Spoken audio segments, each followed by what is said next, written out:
Hey everybody, what's up and welcome back to today's video guys. And today guys, I'm going to go ahead and be showing you how to go ahead and add a checkable checkbox in Adobe Acrobat to your PDFs.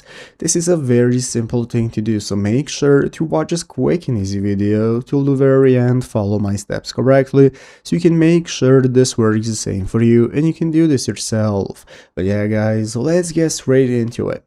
So the first thing we want to do is to go ahead and open up the official Adobe Acrobat program if you have not already. So if you do not already have it downloaded, what you want to do is go to the official Adobe website right here, adobe.com, from where we can get started. And here you're going to go and be able to access the Adobe Acrobat section from where we can get started with downloading a program, installing it. So once you've done so, this is going to be the home page that you're greeted by. From this main page, we are going to go ahead and be able to take a look at the recommended tools for you section from where we can see all tools. And this is going to enable us to go ahead and take a look at all the tools in our disposal to start using for our documents. And here we are going to have the edit a PDF option that's going to enable us to modify or add text. And as you can see, here we have an article on how to go ahead and get started with adding checkboxes with Adobe Acrobat. And here we have an answer by somebody working at Adobe. So basically guys, you're going to go into your tools and click the prepare form, and then you're going to click add checkboxes, and that is going to be available with the edit a PDF option. But as you can see, this is only available to premium users, so you cannot use this if you're not a premium user and you only have the free version of the program. So once you've upgraded to premium, you can get started with following the online articles step by step for your specific use cases